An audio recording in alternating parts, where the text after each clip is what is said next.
Thank you Chandrasekhar గారు, స్ఫూర్తివంతమైన సందేశాన్ని ఇచ్చినందుకు. తర్వాత తీర్మానంలోకి వెళ్లే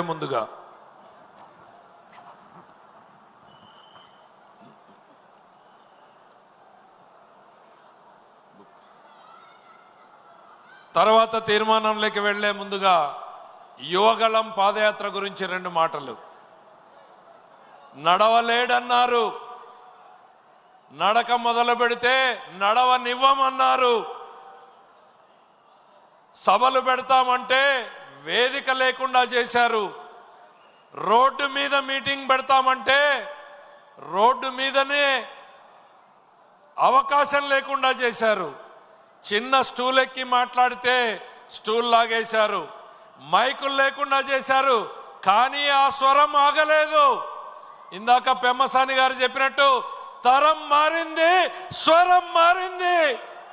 ఆ స్వరం ఈ రాష్ట్రాన్ని 3132 కిలోమీటర్ల పాటు ఆ పాదయాత్ర కొనసాగింది. 226 రోజుల పాటు పాత 11 జిల్లాలను స్పృశిస్తూ 97 శాసనసభ నియోజకవర్గాలను పలకరిస్తూ 322 గ్రామాల మధ్యలో 2094 గ్రామాల మధ్యలో 1,50,00,000 మంది గుండె తలుపుల్ని తడుతూ బడుగులు, బలహీనులు, పేదలు, యువకులు, మహిళలు, రైతులు వాళ్ళ కష్టాలను, కన్నీళ్లను తెలుసుకుంటూ నేనున్నాను, ఈ తెలుగుదేశం పార్టీ మీకు అండగా ఉంది, చంద్రబాబు గారి నాయకత్వంలో మీ కష్టాలను తీర్చడానికి మేము పని చేస్తాం, నేను మీ సైనికుడిగా పని చేస్తాను అంటూ ఈ రాష్ట్రానికి ఒక నమ్మకాన్ని కల్పించి నిరంకుశ పాలన మీద తొలి తిరుగుబాటు పాదయాత్ర చేసినటువంటి తెలుగు సైనికుడు,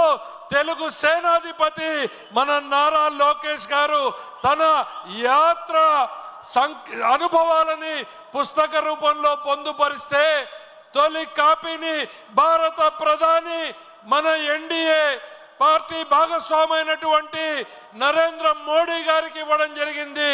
2వ ప్రతిని మన జాతీయ పార్టీ అధ్యక్షుల వారికి శ్రీ నారా చంద్రబాబు నాయుడు గారికి ఇప్పుడు పుస్తకాన్ని ఇవ్వడం జరుగుతుంది.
డైలీ 1 పేజ్, అందుకే బరువు పెరిగింది. మోడీ గారు తన బాగా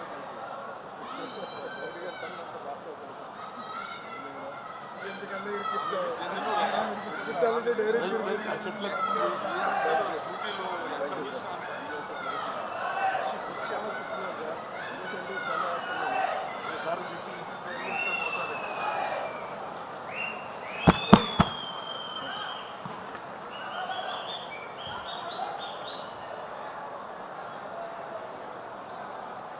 యువగళం ఓ రాజకీయ ప్రయోజనం కోసం చేసినటువంటి పాదయాత్ర కాదు. ప్రజల కష్టాలను, ప్రజల కన్నీళ్లను వాళ్లకు బాసటగా నిలవడానికి ప్రభుత్వ విధానాలను యువగళం అనుభవాలతోటి అనుసంధానం చేస్తూ సరైనటువంటి మార్పులను ప్రభుత్వంలో కొనసాగించడానికి ఉపయోగపడేటువంటి కార్యక్రమం. అందుకే సంవత్సర కాలం తర్వాత కూడా పార్టీలో యువగళం అనేటువంటి నినాదంగానే కాదు, అదొక విధానంగానే కొనసాగుతుంది అని ఇవాళ 6 శాసనాల్లో అది కూడా ప్రధానమైనటువంటిది అనేటువంటి తెలియజేసుకుంటూ తర్వాత సభా కార్యక్రమాల్లో ముందుకు పోవడం జరుగుతుంది.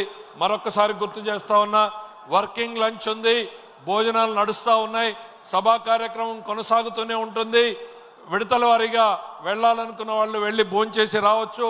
వేదిక మీద ఉన్న వాళ్ళు కూడా మీరు వెళ్ళాలనుకున్న వాళ్ళు వెళ్ళి రావచ్చు అనేటువంటి తెలియజేసుకుంటూ సభా కార్యక్రమాన్ని నడపడం కోసం ఈ యువగళం స్ఫూర్తిగా యువతకు అవకాశాలు ఇవ్వాలి, కొత్త వారిని కూడా అన్ని స్థానాల్లోనూ అవకాశం ఇవ్వాలి అనేటువంటి ఆలోచనతో సభా కార్యక్రమాన్ని నిర్వహించడానికి ఇప్పటికే రామ్మోహన్ నాయుడు మరి రాజు గారు మరొకసారి ఇప్పుడు మరొక యువకుడికి తెలుగుదేశం పార్టీ అవకాశాన్ని ఇవ్వడం పోతా ఉంది.